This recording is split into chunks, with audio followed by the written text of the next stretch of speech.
থামাতে পারবেন না। বিশ্ববিদ্যালয়গুলো বন্ধ, কলেজগুলো বন্ধ, প্রায় সবই বন্ধ। তারপরও ছাত্রদেরই বিক্ষোভ। খুব প্রচার করেছিলেন যে তৃতীয় পক্ষ এসে গোলমাল করছে, কিন্তু গত 2 দিনে তৃতীয় পক্ষ বলতে আমরা কাউকে দেখিনি। তৃতীয় পক্ষ মানে যদি বলেন অস্ত্র নিয়ে কেউ নেমেছে, তাহলে সেটা হচ্ছে আপনার পাণ্ডারা, আওয়ামী লীগের, যুবলীগের, ছাত্রলীগের পাণ্ডারা, যে অত্যাচার নির্যাতন হবিগঞ্জ, বিশেষ করে উত্তরা, খুলনা এবং অন্যান্য জায়গায় চালিয়েছেন। তা দেখে বোঝা যায় সমস্ত অপকর্ম, সমস্ত হত্যার দায় তাদের। আমি খুব স্পষ্ট করে বলতে চাই, আমি মনে করি, আমরা মনে করি এই সরকারের মৃত্যু ঘণ্টা বেজেছে, তাদের যেতে হবে। যদি শুভবুদ্ধি থাকে তাড়াতাড়ি পদত্যাগ করেন, যত তাড়াতাড়ি পদত্যাগ করবেন তত ক্ষয়ক্ষতি কমাতে পারবেন, নিজেদের ক্ষয়ক্ষতি। আর যত দেরি করবেন তত দেশের ক্ষতি হবে, আর নিজেদের ধ্বংস তো ডেকে রেখেছেন, নির্বংশ হয়ে যাওয়ার মতো অবস্থা হয়ে যাবেন। আমি আপনাদের এই জন্যই বলি, সমস্ত শয়তানি, বান্দামি, ইতরামি বন্ধ করবার চেষ্টা করেন। কি বলছি?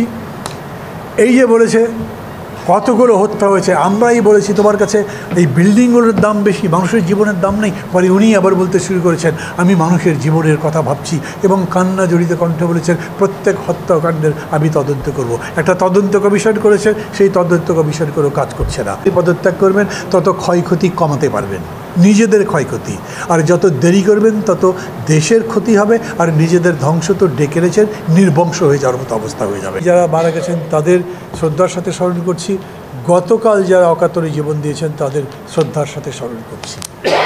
মৃত্যুর একটা মিছিল শুরু হয়েছে। ওই যে কবিতা লিখেছিলেন, এই মৃত্যু উপত্যকা আমার দেশ নয়, এটা একটা মৃত্যু উপত্যকা বানিয়ে ফেলেছেন। শেখ হাসিনা অবশ্য স্বীকার করেছেন উনি প্রথম বুঝতেই পারেননি যে ঘটনাটা এরকম ঘটবে। আর আমি বলছি উনি এখনও বুঝতে পারছেন না যে তার যে পদত্যাগের মৃত্যুর, রাজনৈতিক মৃত্যুর ঘণ্টা বেজে গেছে, সেটা উনি ঠিকমতো বুঝতে পারছেন না।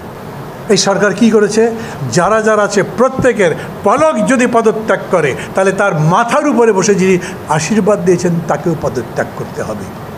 আন্তর্জাতিকভাবে জাতিসংঘ বলেছে আমরা তদন্ত করতে চাই, ওনারা বলেছেন আসেন, কিন্তু কি বলেছেন, আপনাদের থেকে আমরা টেকনিক্যাল অ্যাসিস্ট্যান্স চাই।